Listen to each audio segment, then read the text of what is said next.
দেখুন, একটি বিশেষ বিষয় বাধ্য হয়ে আপনাদের সামনে এই প্রসঙ্গটা আনছি। অত্যন্ত কুরুচিকর, অত্যন্ত আপত্তিকর একটা বিষয়। সোশ্যাল মিডিয়ায় মূলত এই বিরোধীরা, কয়েকজন বিরোধীদের একাংশ এবং সোশ্যাল মিডিয়ার কিছু ব্যক্তি একটি ছবিকে অপব্যবহার করে মমতা বন্দ্যোপাধ্যায়ের নাম জড়িয়ে অত্যন্ত আপত্তিকর পোস্ট এবং প্রচার পরিকল্পিতভাবে চালাচ্ছেন। পরিকল্পিতভাবে এই ছবিটিকে ব্যবহার করা হচ্ছে। এই ছবিটিকে সামনে রেখে মাননীয় মুখ্যমন্ত্রী মমতা বন্দ্যোপাধ্যায়ের নাম জড়িয়ে অত্যন্ত কুৎসিত ইঙ্গিত এবং ভাষা দিয়ে এটা ছড়িয়ে দেওয়া হচ্ছে। এই ছবিটিতে কিন্তু আমরা স্পষ্টভাবে দেখছি, আমি একটা পোস্ট শুধু উল্লেখ করছি, এরকম অনেকগুলি পোস্ট সেগুলি সামনে এসেছে। ঈশিকা দাস নামে, আমি জানি না এটা জেনুইন অ্যাকাউন্ট অথবা এটা ফেক অ্যাকাউন্ট। ঈশিকা দাস একটা ছবি পোস্ট করে বলছেন, এরা কারা, দয়া করে একটু জানিয়ে দেবেন। আমি খুব ভদ্র ভাষার একটা দেখাচ্ছি, ইঙ্গিত বাজে, এবং বাকি খারাপ ভাষাগুলো আমি এখানে দেখাচ্ছি না। এই ছবিটা খুব স্পষ্টভাবে রয়েছেন আমাদের সর্বভারতীয় সাধারণ সম্পাদক অভিষেক বন্দ্যোপাধ্যায়, তার শৈশব শিশু অভিষেক এই পোস্টে রয়েছেন। একদিকে রয়েছেন তার বাবা অমিত বন্দ্যোপাধ্যায়, অন্যদিকে রয়েছেন তার মা শ্রীমতী লতা বন্দ্যোপাধ্যায়। এই অমিত বন্দ্যোপাধ্যায় এবং লতা বন্দ্যোপাধ্যায়ের পরিচয় বিকৃত করে অভিষেকের ছবিটি অপব্যবহার করে মমতা বন্দ্যোপাধ্যায়ের নাম জড়িয়ে ব্যক্তি কুৎসার সমস্ত সীমা লঙ্ঘন করে অসভ্যতা হচ্ছে। আমরা খুব পরিষ্কারভাবে বলছি, তৃণমূল কংগ্রেসের সহযোদ্ধারা সোশ্যাল মিডিয়ায় এর প্রতিবাদ করছেন। পাশাপাশি পুলিশের কাছে, প্রশাসনের কাছে আমাদের পরিষ্কার অনুরোধ থাকছে, যারা যারা এই ছবি অপব্যবহার করে কুৎসিত ইঙ্গিতপূর্ণ বক্তব্য রাখছেন, মন্তব্য করছেন, অবিলম্বে তাদের বিরুদ্ধে আইনি ব্যবস্থা হোক। অবিলম্বে তাদের বিরুদ্ধে আইনি ব্যবস্থা চলতে থাকুন। পরে কেউ ন্যাকা সাজতে আসবেন না, পরে কেউ ন্যাকা সাজতে আসবেন না। একটা পরিষ্কার ছবি, অভিষেক বন্দ্যোপাধ্যায় তার শৈশবের বাবা মায়ের সঙ্গে, সেখানে মমতা বন্দ্যোপাধ্যায়ের নাম জড়িয়ে যে প্রচার, বিজেপির একাংশ তো এগুলোকে প্রমোট করছে, বিরোধীদের একাংশ এগুলোকে স্পন্সর করছে, সোশ্যাল মিডিয়া দিয়ে মানুষের সামনে একটা রগরগে মিথ্যা, ডাহা মিথ্যা কুৎসা প্রচার করছে কিছু চতুষ্পদ। এবং এই বিষয়ে হঠাৎ সামনে এক প্রাক্তন বিধায়কের লেখা একটি বইয়ের কথা বলা হচ্ছে। কোনো মৃত ব্যক্তির বিরুদ্ধে বলতে চাই না, তা সত্ত্বেও বলতে বাধ্য হচ্ছি। এত রকম লোক, এটাকে কি পিডিএফ ছাড়া হবে, এটাকে কি রিপ্রিন্ট করা হবে? তাহলে বলতে বাধ্য হচ্ছি যে সেই প্রাক্তন বিধায়ক ব্যক্তি, যিনি মমতা বন্দ্যোপাধ্যায়ের কুৎসা করে একটা চটি বই লিখেছিলেন, বলতে বাধ্য হচ্ছি তার বিরুদ্ধেই তো বধূ নির্যাতনের অভিযোগ ছিল, এবং সেই পুত্রবধূ যার উপর অত্যাচারের অভিযোগ, থানা, পুলিশ, মামলা, মকদ্দমা সব হয়েছে, তিনি একজন বিখ্যাত শিল্পী, গৌতম ঘোষের অন্তর্জলি যাত্রা, যেটায় শত্রুঘ্ন সিনহা অভিনয় করেছিলেন, তার যে মূল চরিত্রটি অভিনয় করেছিলেন শ্রীমতী শম্পা ঘোষ। এই শম্পা ঘোষ তার শ্বশুর বাড়ি এবং এই শ্বশুরের বিরুদ্ধে বধূ নির্যাতনের সিরিয়াস অ্যালিগেশন এনেছিলেন। এই ধরনের অ্যালিগেশন এবং তার সঙ্গে আরও কিছু অভিযোগ আসার পর মমতা বন্দ্যোপাধ্যায়, তৃণমূল কংগ্রেসের দলনেত্রী, ওই ব্যক্তিকে তৃণমূল কংগ্রেস থেকে বহিষ্কার করেন। এরপর সিপিএমের একাংশের মদতে পুলিশ এই পুত্রবধূর অভিযোগের আর তদন্ত এগোয়নি। তার বিনিময়ে মমতা বন্দ্যোপাধ্যায়ের নামে কুৎসিত মিথ্যা লিখে লিখে বই লিখে মানুষকে বিভ্রান্ত করে নিজের গ্রেপ্তারি এড়িয়েছিলেন এই প্রাক্তন বিধায়ক। আমরা এর তীব্র নিন্দা করছি। যেভাবে সেই বিকৃত উদ্দেশ্যে, রাজনৈতিক উদ্দেশ্য প্রণোদিতভাবে গ্রেফতারির বিনিময়ে লেখা মমতা বন্দ্যোপাধ্যায়ের নামে কুৎসা, আর সেগুলোকে ভিত্তি করে এখন বিরোধীদের একাংশের অপপ্রচার, এবং এই পরিমাণ ব্যক্তি কুৎসা, লাগামহীন ব্যক্তি কুৎসা। মমতা বন্দ্যোপাধ্যায় তিনি তার ছোটবেলা থেকে কি স্ট্রাগল করে বড় হয়েছেন, ভাই বোনেদের কাছে গার্জেনের মতো তিনি চিরকাল মাথার উপর আগলে রেখেছেন, কত কষ্ট করে স্ট্রাগল করে রাজনীতিতে নিজেকে প্রতিষ্ঠা করেছেন। তো সেগুলো বাংলার মানুষ জানেন, ভারতবর্ষের মানুষ জানেন, গোটা পৃথিবীতে ছড়িয়ে থাকা প্রবাসী বাঙালি, প্রবাসী ভারতীয়রা সকলে জানেন। বিদেশিরাও এখন মমতা বন্দ্যোপাধ্যায়ের এই জীবনযাত্রা এবং লড়াইয়ের সমর্থন করেন, শ্রদ্ধা করেন, সম্মান করেন। কিন্তু আমাদের ঘরের মধ্যে তাকে রাজনৈতিকভাবে পরাজিত করতে না পেরে অভিষেকের ছোটবেলার ছবি, বাবা মায়ের সঙ্গে ছবি, অমিত দা লতা বৌদির সঙ্গে তোলা ছবি, সেই ছবিকে ব্যবহার করে লতা বৌদির নামের পরিচয়ের বদলে মমতা বন্দ্যোপাধ্যায়ের নাম অপপ্রয়োগ করে যে কুৎসিত করছেন, এর এবার কিন্তু জবাবটা শুরু হবে। তখন কিন্তু কেউ ন্যাকা সাজতে আসবেন না। এগুলোকে একটা একটা করে তুলে আনা দরকার। যারা জেনে শুনে একেবারে খুব কুৎসিত প্রয়োগ, ভাষা ইঙ্গিত করছেন, পুলিশ তুলে আনুক এগুলোকে, তারপরে যেন কেউ ন্যাকা সাজতে আসবেন না। তৃণমূল কংগ্রেস, আমরা সবাই যারা তৃণমূল কংগ্রেসের সাধারণ সৈনিক, আমরা সোশ্যাল মিডিয়ার মাধ্যমে কাউন্টার করতে নামছি। পাশাপাশি পুলিশ অ্যাকশন শুরু করুক।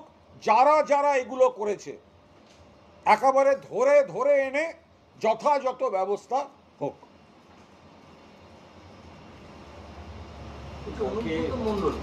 কালকে অমিত শাহ তিনি তাদের ওই মিটিংয়ে বলে গেলেন যে 2026-এ বিজেপি সরকার আসবে এবং মুখ্যমন্ত্রী আছেন, ভাবছেন ভাইপোকে মুখ্যমন্ত্রী করবেন। এটা কিন্তু আমরা আর হতে দেব। আমরা তো বারবার বলছি, অমিত শাহ আপনি কাল যে কথাগুলো বলে গেছেন, আপনার দল গোষ্ঠীবাজিতে দীর্ণ, আপনার দল বাংলার শত্রু, বাংলার মানুষের কাছে প্রত্যাখ্যাত, আপনার দলের এখানে কোনো জনভিত্তি নেই, সংগঠন নেই। কেন এই কথাগুলো বলছেন? আর আপনি যেটা বলেছেন যে মাননীয় মুখ্যমন্ত্রীর পর আপনি অভিষেক বন্দ্যোপাধ্যায়কে ইঙ্গিত করে বলছেন মুখ্যমন্ত্রী হতে দেবেন না আপনারা, আমরা খুব স্পষ্টভাবে বলি যে মমতা বন্দ্যোপাধ্যায় দীর্ঘদিন মুখ্যমন্ত্রী ছিলেন, আছেন এবং থাকবেন। আপনারা তাকে পরাজিত করতে পারবেন না। এরপর ভবিষ্যতে মমতা বন্দ্যোপাধ্যায়ের পর অভিষেক বন্দ্যোপাধ্যায়ই মুখ্যমন্ত্রী হবেন। চ্যালেঞ্জ করলাম, আপনারা ঠেকাতে পারবেন না, কারণ বাংলায় বিজেপির কোনো ভবিষ্যৎ নেই। আর অমিত শাহ, আপনি যে সময়ে মমতা বন্দ্যোপাধ্যায় এবং অভিষেক বন্দ্যোপাধ্যায়কে ইঙ্গিত করে সস্তা রাজনীতির কমেন্ট করছেন, সেই সময় আপনাদের গাফিলতিতে পহেলগাঁওতে জঙ্গিরা ঢুকে অ্যাটাক করেছে। মমতা বন্দ্যোপাধ্যায় দেশের স্বার্থে তৃণমূল দল এবং রাজ্য সরকার, কেন্দ্রীয় সরকারের পাশে আছে, দেশের স্বার্থে সেনাবাহিনীর পাশে। আর মমতা বন্দ্যোপাধ্যায়ের নির্দেশে অভিষেক বন্দ্যোপাধ্যায় সর্বদলীয় প্রতিনিধি দলে বিদেশে একের পর এক সভায় ভারতবর্ষের কণ্ঠকে প্রতিধ্বনিত করছেন দেশের স্বার্থে। আপনি সেই সময় বাংলায় এসে মমতা বন্দ্যোপাধ্যায়ের, অভিষেক বন্দ্যোপাধ্যায়কে আপনি কটাক্ষ করছেন। এর থেকেই বোঝা যায় এই সংকীর্ণ রাজনীতি আপনারা কতটা নিচে নামতে পারেন। জান মশাই, আপনাকে চ্যালেঞ্জ করলাম, যতদিন মমতা বন্দ্যোপাধ্যায় চাইবেন ততদিন মমতা বন্দ্যোপাধ্যায় মুখ্যমন্ত্রী, আর তারপর অভিষেক বন্দ্যোপাধ্যায় বাংলার মুখ্যমন্ত্রী। ক্ষমতা থাকলে আটকে নিন, ততদিন আপনারা দেখার জন্য কেন্দ্রের ক্ষমতাতেও বসে থাকবেন না। অমিত শাহ কালকে যা বার্তা দিয়েছেন কর্মী সমর্থকদের 2026-এ বিজেপি আসার বার্তা দিয়েছেন, অমিত শাহ যা বার্তা দিয়েছেন তাতে উদ্বুদ্ধ হয়ে বহু লোক মোবাইল হারিয়েছে। নেতাজি ইন্ডোর স্টেডিয়ামে এত উদ্বুদ্ধ হয়েছে সবাই, শেষে মাইকে ঘোষণা করতে হচ্ছে যে যার মোবাইল নিয়েছেন ভলেন্টিয়ারের কাছে জমা দিয়ে যান। তো ওইরকম অনুপ্রেরণা দিয়ে গেছেন, ওরম উদ্বুদ্ধ করে গেছেন। আমরা বলি মমতা বন্দ্যোপাধ্যায়ের অনুপ্রেরণায় কাজ হচ্ছে। উন্নয়ন মানুষ হাতে বুঝতে পারেন, পরিবারে বুঝতে পারেন, এলাকায় বুঝতে পারেন।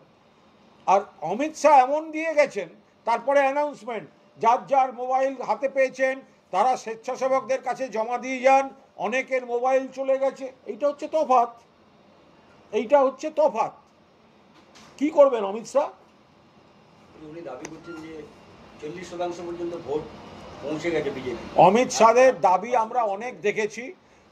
অমিত শাহ যেটা বলছেন না যে এত পার্সেন্ট ভোট বিজেপি পেয়েছে, ওটা তো সিপিএম থেকে গেছে, তৃণমূলের তো ভোট কমেনি। বিজেপির যে কত কয়েক বছরে কিছু শতাংশ ভোট বেড়েছে, এটা তো সিপিএম থেকে বেড়েছে।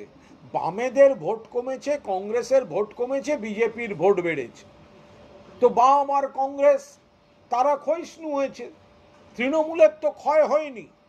ফলে বামেদের ভোট পেয়ে বিজেপির কিছু পার্সেন্টেজ বেড়েছে, কিন্তু সেটাই বাংলায় শেষ কথা নয়। বাংলায় শেষ কথা, আমরা প্রত্যেকটা বুথে, অমিত শাহ লিখে রেখে দিন, আপনি যে পার্সেন্টেজ দেখান ওই সিপিএম আর কংগ্রেসের কাছ থেকে ধার করে, প্রত্যেকটা বুথে মিনিমাম 51% ভোট তৃণমূল কংগ্রেস পাবে।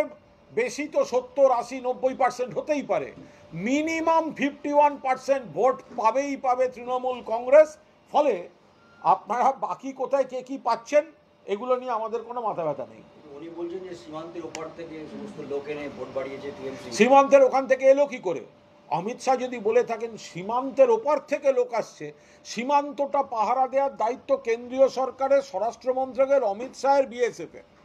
তো তাহলে অমিত শাহ নিজে তো আত্মঘাতী গোল করছেন মশাই। আপনি যদি অনুপ্রবেশের অভিযোগ তোলেন, এ তো আত্মঘাতী গোল, সেম সাইড গোল। কারণ আপনি ব্যর্থ, আপনার ডিপার্টমেন্ট ব্যর্থ, আপনার বাহিনী ব্যর্থ বলে অনুপ্রবেশ হচ্ছে। সীমান্ত পাহারা দেওয়ার দায়িত্ব কোনো অবস্থায় রাজ্য পুলিশের নয়। আর ত্রিপুরাতেও তো ঢুকেছে, কদিন আগেই রোহিঙ্গা অ্যারেস্ট হয়েছে আগরতলা স্টেশন থেকে, দিল্লি যাচ্ছিল, কলকাতায় আসছিল। সেখানে তো ডবল ইঞ্জিন সরকার, বিজেপির সরকার। কি করে ঢুকলো? শুধু বাংলার দিকে আঙুল তুললে হবে? সীমান্ত আপনি পাহারা দিতে পারছেন না। উনি মুর্শিদাবাদ নিয়ে বলেছেন যে ওখানে সরকারের মদতে দাঙ্গা হয়েছে এবং বিএসএফকে নামতে দেওয়া হয়নি, তুষ্টিকরণের রাজনীতির জন্য এটা করা হয়েছে। সম্পূর্ণ মিথ্যাচার করছেন। স্বরাষ্ট্রমন্ত্রীর চেয়ারে বসে এটা করা যায় না। সেই কারণেই আমাদের দলের তরফ থেকে আমাদের নেত্রীরা কাল পরিষ্কার বলেছেন, অমিত শাহ আগে আপনার ইস্তফা দেওয়া দরকার। পহেলগাঁও দিয়ে ঢুকে এসে মেরে গেল, আপনি সেটা রুখতে পারলেন না, আপনি বাংলায় এসে মুর্শিদাবাদ নিয়ে জ্ঞান দিচ্ছেন। মুর্শিদাবাদের সীমান্ত কার পাহারা দেওয়ার কথা? বিএসএফের। বর্ডার লাইন থেকে 50 কিলোমিটার আইন বাড়িয়ে কারা হাতে নিয়েছে? আইন সংশোধন করে আগে ছিল 15 কিলোমিটার, আপনারা বিএসএফ এর জন্য নিয়েছেন 50 কিলোমিটার। তা আপনি 50 কিলোমিটার নিলেন কেন? আপনারা যদি সামলাতে না পারবেন, এখন তাহলে রাজ্যকে দোষ দিচ্ছেন কেন? এখন পুলিশকে দোষ দিচ্ছেন কেন? আপনারা বর্ডার লাইন প্রোটেক্ট করতে পারছেন না। আর বর্ডার থেকে 50 কিলোমিটার পর্যন্ত যেটা আপনারা দখলদারি নিয়েছেন, সেটাও আপনারা রক্ষা করতে পারছেন না।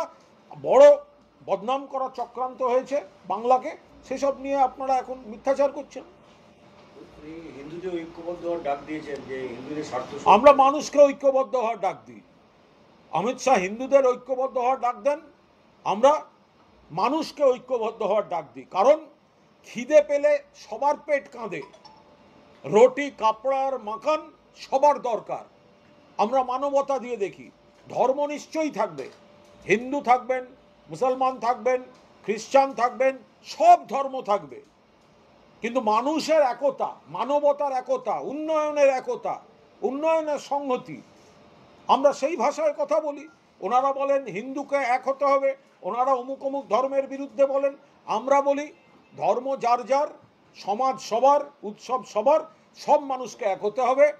আরও উন্নয়ন, যাতে বাংলার অধিকার ছিনিয়ে আনার জন্য কেন্দ্রের কাছ থেকে সব মানুষকে, সব ধর্মের সব মানুষকে এক হতে হবে। এদিকে সুকান্ত মজুমদার এই ইস্যুতে বলছেন যে ভারতকে হিন্দুদের সংখ্যালঘু করার চেষ্টা চলছে ভারতে। তৃণমূল, কংগ্রেস এবং সিপিএম সবাই সামিল রয়েছে এই চক্রান্তে। হিন্দু রাষ্ট্র, এই হিন্দু সংখ্যালঘু করার চেষ্টা চলছে। দেখুন, এগুলো হচ্ছে যখন উন্নয়ন থেকে সরে যায়, মানুষের কাছ থেকে সরে যায়, তখন এই ধরনের ধর্মীয় ভেদাভেদমূলক, ইন্ধনযুক্ত, প্ররোচনামূলক, বিষ মাখানো প্ররোচনা এই সমস্ত হতে পারে। এগুলো কোনো কথা? ভারতবর্ষের সংবিধান আমরা সংবিধান অনুযায়ী চলি। তো সেখানে ভারতীয় জনতা পার্টি যারা জাতির জনকের হত্যাকারীকে পুজো করে, তাদের মুখে আর এর থেকে ভালো কী হবে? ওনারা আগে ঠিক করে নিন, সুকান্ত মজুমদার, যে মহাত্মা গান্ধীর পক্ষে না নাথুরাম গডসের পক্ষে। নাথুরাম গডসেকে বলুন হত্যাকারী, খুনি, জাতির জনকের হত্যাকারী, সেটা তো বলতে পারেন না। ফলে মহাত্মা গান্ধীর দিকে না নাথুরাম গডসের দিকে, এটাই যারা ঠিক করতে পারেনি, তো তারা তো মানুষকে নিয়ে তো কনফিউজ থাকবেই, ভেদাভেদের রাজনীতি তারা করবেই। আবার কেন্দ্রীয় টিম এলো পুরুলিয়াতে, জল জীবন মিশন নিয়ে কেন্দ্রীয় টিম এসছে। কেন্দ্রীয় টিম 350-400 ঘুরে গেছে, অন্য রাজ্যগুলোই যাক না। গুজরাটে 100 দিনের কাজের দুর্নীতিতে গুজরাটের বিজেপি সরকারের এক মন্ত্রীর 2 পুত্র অ্যারেস্ট হয়েছে, তো সেখানে কেন্দ্রীয় টিম যাক। গতকালও অমিত শাহের পেয়ারের অসমে গণধর্ষণ হয়েছে, গণধর্ষণ, বাড়ি থেকে তুলে নিয়ে গিয়ে একটি মেয়েকে গণধর্ষণ হয়েছে আসামে, ডবল ইঞ্জিন সরকার। কেন্দ্রীয় টিম যাক। কোথায় কেন্দ্রীয় টিম এখন? মণিপুরে কেন্দ্রীয় টিম রিপোর্ট দেয়নি? কোথায় তারা? মণিপুরে কেন্দ্রীয় টিম কোথায়? উন্নাও হাতরাসে কেন্দ্রীয় টিম কোথায়? প্রয়াগরাজে কেন্দ্রীয় টিম কোথায়? ফলে বাংলায় উদ্দেশ্য প্রণোদিতভাবে রাজনৈতিক পর্যটক, রাজনৈতিক দলদাস কিছু ব্যক্তিকে পাঠানো হচ্ছে। বলছি, 2 বার চিঠি দেওয়ার পর অনুব্রত মণ্ডল গেলেন, পুলিশও আর কোনো চিঠি দিলেন না, বাড়িতেও গেলেন, মানে প্রশাসন কেন করা হচ্ছে না? না, এটা তো প্রশাসন বলতে পারবে। এটা সম্পূর্ণ আইনের বিষয়, যে একটা আইনের যা বিষয় সেটা পুলিশ প্রশাসন দেখছেন।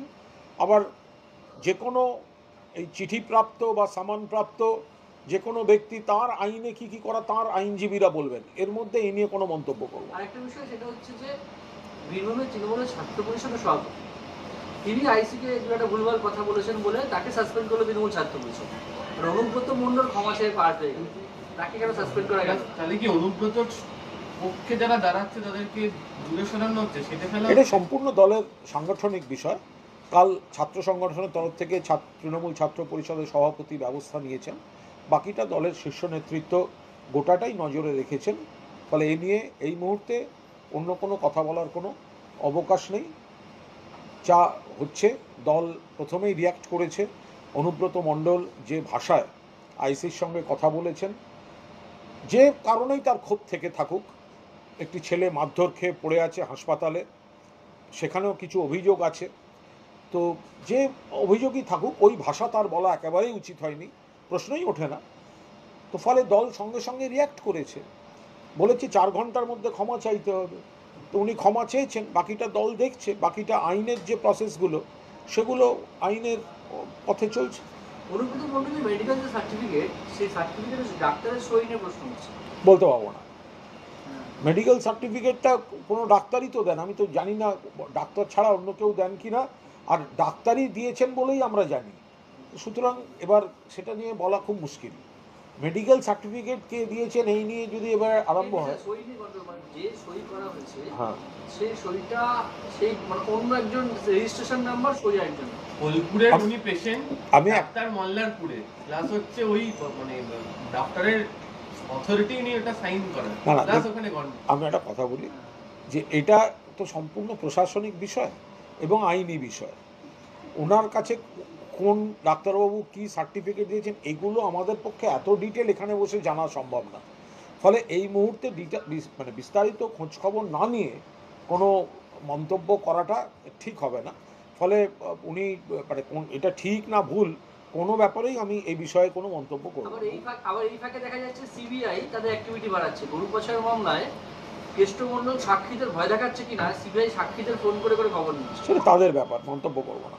এটা কি সুযোগের ব্যবহার করতে? মন্তব্য করব না। বিরোধীরা কটাক্ষ করছে যে সিবিআইডি পুলিশ যখন অনুব্রতকে ডাকে তখনই উনি অসুস্থ হয়ে পড়ে, এটা কি? সেটা তো অনুব্রত মণ্ডল বলতে পারবেন, তার হয়ে আমি কোনো জবাব দিতে বসিনি। আজকে একটা বিশ্ব হিন্দু পরিষদ বন্ধ রেখেছিল উত্তরবঙ্গের শিলিগুড়িতে, কিন্তু সেটা ওরা ছাড়া কেউ জানে? মানে এই যে উত্তরবঙ্গে বিশ্ব হিন্দু পরিষদ বন্ধ ডেকেছিল আজকে, বিশ্ব হিন্দু পরিষদ ছাড়া কেউ জানে যে বন্ধ ডেকেছিল? আপনার দেখে মনে হলো উত্তরবঙ্গ? তাহলে জিজ্ঞাসা করছেন কেন? শুধু হতো ওনাদের ব্যাপার, ওনারা ডেকেছেন, ওনারা বাড়িতে ছিলেন, মিটে গেল, বাকি গোটা বাংলা রাস্তায় ছিল। হুমায়ুন কবির সকালে পুলিশকে ধমক দিলেন যে আমরা পুলিশকে ব্যবস্থা নিতে পারি, শুধু শাসক দল আছে বলে পাচ্ছি না। আবার কিছুক্ষণ পরেই তার তিনি বললেন না, বলছে এসপির সঙ্গে কথা হয়ে গেছে, ভুল হয়েছে। এই ধরনের কোনো মন্তব্য দল অনুমোদন করে না। উনি ওনার ব্যক্তিগত কোনো মন্তব্য জানিয়েছেন, এর ওপর কোনো মানে এর ওপর দাঁড়িয়ে আবার কোনো নতুন কোনো মন্তব্য করব না। বারবার যে মেয়েটিকে অ্যারেস্ট করা হয়েছে মন্তব্য করার জন্য, তার পাশে দাঁড়িয়েছে বার কাউন্সিল, পাশে দাঁড়িয়েছে বিজেপি সাংসদ ধর্মরাজ। তারা বলছে বাক স্বাধীনতা হস্তক্ষেপ করা হচ্ছে, যে মেয়েটিকে গ্রেপ্তার করা হয়েছে। তা তারা যদি সমাজে বিভেদের বিষ ছড়ান, হ্যাঁ, সাম্প্রদায়িক মেরুকরণের ঘৃণার বিষ ছড়ান, তো সেখানে তো আইনি প্রভিশন রয়েছে, তো তাহলে সেই অনুযায়ী হয়েছে, এ নিয়ে আপত্তি কিসের? বরং এইগুলো যাতে না হয় সেগুলোই তো আবেদন করা উচিত। বলছি বিরোধীরা বলছে যে কাজল শেখের সঙ্গে অনুব্রত মণ্ডলের লড়াই, এবং সেই লড়াইয়ে অনুব্রত মণ্ডল পিছিয়ে গেছে, সেই হতাশারই পরিণতি হচ্ছে বীরভূমের। এই নিয়ে বলতে পারবো না, সে তো বিরোধীদের মধ্যে অনেক রকম আছে। বিরোধীরা হঠাৎ বীরভূমে দাঁড়িয়ে কে গিয়ে কে পেছিয়ে দেখছে কেন? সিপিএমে দেখুন, সুজনদা পেছিয়ে না সেলিমদা পেছিয়ে, মানে আবার ওই তরুণ তুর্কিদের মধ্যে অমুক এগিয়ে গেল না কে পিছিয়ে। আপনি বিজেপিতে দেখুন যে সুকান্তবাবু এগিয়ে না দিলীপবাবু পিছিয়ে। তো এগুলো তো বিরোধীদের মধ্যে আছে। আমাদের এখানে একটাই মুখ, মমতা বন্দ্যোপাধ্যায়, তিনি নেত্রী, সেনাপতির নাম অভিষেক বন্দ্যোপাধ্যায়, গোটা পার্টি এক। এখানে বাকি কে আগু পিছু এসব ভেবে লাভ কি? অমিত শাহ এলেন, কিন্তু দুবারের রাজ্য সভাপতি দিলীপ ঘোষ তিনি কোনো ডাক পেলেন না, জামাই ষষ্ঠী নিয়ে ব্যস্ত থাকতেন। না, খুব খারাপ। দিলীপবাবুকে তো ডাকা উচিত ছিল। দিলীপবাবু একটা প্রাক্তন রাজ্য সভাপতি, সর্বভারতীয় প্রাক্তন সহসভাপতি। দিলীপবাবুকে না ডেকে তো এটা প্রমাণ হয়ে গেল যে বিজেপি দলটা একদম চূড়ান্ত গোষ্ঠীবাজিতে আছে। তো দিলীপবাবুর সঙ্গে আমাদের আইডিওলজিক্যাল ব্যাটেল চলবে, মতাদর্শগত। উনি আমাদের দলকে আক্রমণ করেন, সরকারকে আক্রমণ করেন, আমরাও ওনাকে আক্রমণ করব, সেটা চলবে। কিন্তু কাগজে কলমে, খাতায় কলমে ওনাদের দলে আফটার তপন শিকদার, যিনি সফল সভাপতি, তো তাকে অপমান করতে করতে যে দলে পুরনো বিজেপি, আরএসএস ধর্মী বিজেপি, ওই দিলীপ ঘোষ তাদেরই ওদের কোণঠাসা করে দেয়, সম্মান নেই। তো সেখানে বাংলার সাধারণ মানুষ তারা বিজেপিকে কি করে আস্থা রাখবেন? ওদের মধ্যে তো এই সব জিনিস, মানে যারা পুরনো বিজেপি, দিলীপবাবুর মতো একনিষ্ঠ বিজেপি, তাদেরই যদি ওই দলে জায়গা না থাকে, তাহলে বুঝে নিন বাংলার মানুষের জন্য ওরা কিছুই করবে না, ওরা শুধুমাত্র নিজেদের ঝগড়াঝাঁটিতে আছে। প্রধানমন্ত্রী থেকে অমিত শাহ প্রত্যেকেই এই সরকারের দুর্নীতিটাকে ইস্যু করতে চাইছে, এবং যেখানে প্রধানমন্ত্রী থেকে অমিত শাহ, ওনাদের ভাগ্য ভালো এই সময়টায় মমতা বন্দ্যোপাধ্যায় দেশের স্বার্থে আমাদের গোটা দলকে কেন্দ্রের পাশে থাকার নির্দেশ দিয়েছেন, যাতে অপারেশন সিন্দুর পরবর্তী সময়ে ভারতবর্ষটা এক কাট্টা থাকে। সেই কারণেই দেশের স্বার্থে বিদেশে রয়েছেন অভিষেক বন্দ্যোপাধ্যায়। আর এই প্রধানমন্ত্রী এবং স্বরাষ্ট্রমন্ত্রী যেসব বস্তা পচা মিথ্যাচার করছেন, এগুলো করে করেই ওনারা 21 থেকে পরপর প্রত্যাখ্যাত হয়ে হয়ে হয়ে হয়ে আসছেন। ওনাদের ভাগ্য ভালো মমতা বন্দ্যোপাধ্যায় সৌজন্যে বেঁধে রেখেছেন, নইলে ওনাদের দুর্নীতি, ওনাদের কেচ্ছা, ওনাদের গোষ্ঠীবাজি, এগুলো ধরে ধরে কিভাবে জবাব দিতে হয় তৃণমূল কংগ্রেস জানে। আমরা শুধু নেত্রীর পূর্ণাঙ্গ সবুজ সংকেতের অপেক্ষা করছি। আইপিএল এর ম্যাচ ইডেন থেকে সরানো নিয়ে আমাদের ক্রীড়ামন্ত্রী বলেছেন যে বাংলাকে বঞ্চনা করা হবে। একদম, আইপিএল এর ম্যাচ যে ইডেন থেকে সরিয়ে নিয়ে গেছিল, এ তো আমাদের ক্রীড়ামন্ত্রী অরূপ বিশ্বাস, আমাদের মুখ্যমন্ত্রী মমতা বন্দ্যোপাধ্যায়, ওরা তো ঠিক বলেছিলেন। অরূপ বিশ্বাস তো পরিষ্কার বলেছিল রাজনীতি করতে নিয়ে যাচ্ছে। ওরা নাকি আগাম প্রযুক্তিতে জানতে পেরেছিল কলকাতায় বৃষ্টি হবে, তাই নাকি নিয়ে গেছে। তো যে প্রযুক্তিতে জানতে পারলো কলকাতায় বৃষ্টি হবে, তো সেই প্রযুক্তিতে জানতে পারলো না যে গুজরাটেই বৃষ্টিটা হচ্ছে। তো তাহলে গুজরাটের বৃষ্টি ধরতে পারে না, কলকাতার বৃষ্টি ধরতে পারলো? ফলে যেটা ক্রীড়ামন্ত্রী বলেছিল, এইসব আবহাওয়া টাবহাওয়া বাজে কথা, রাজনৈতিক কারণে ওই গুজরাটে ম্যাচ নিয়ে যেতে হবে। কলকাতা সাকসেসফুলি একটা ম্যাচ করবে, এত মানুষ দেখবেন, এনজয় করবেন, তো সেই জায়গায় গুজরাটে নিয়ে যেতে হবে বলে গেছে। সেটা এবার গুজরাটের বৃষ্টিতেই প্রমাণ হয়ে গেল যে অরূপ বিশ্বাস বাংলার ক্রীড়ামন্ত্রী ঠিক কথা বলেছিল। Thank you. একটা লাস্ট আছে, কি লাস্ট? সেটা হচ্ছে যে দক্ষিণের জায়গাটি উপনির্বাচনে লড়তে যাচ্ছে এবং সেটা প্রিয়াঙ্কা গান্ধীর লোকসভা কেন্দ্রের মধ্যে, কংগ্রেসকে কোনো বার্তা দিচ্ছে তৃণমূল? এটা নিয়ে কোনো মন্তব্য নেই। সবটা জায়গায় একটা রসায়ন থাকে, সমীকরণ থাকে, সেই রাজ্যের, সেই এলাকার, সেই জায়গার, প্রত্যেকটা জায়গার একটা স্বাতন্ত্র আছে, সেখানকার রাজনৈতিক রসায়ন আছে, সেই জায়গার রাজনৈতিক ইতিহাস আছে, প্রেক্ষিত আছে, সেগুলোকে বিচার বিবেচনা করে আমাদের দলের শীর্ষ নেতৃত্ব যা সিদ্ধান্ত নিয়েছেন তাই হচ্ছে। Thank you.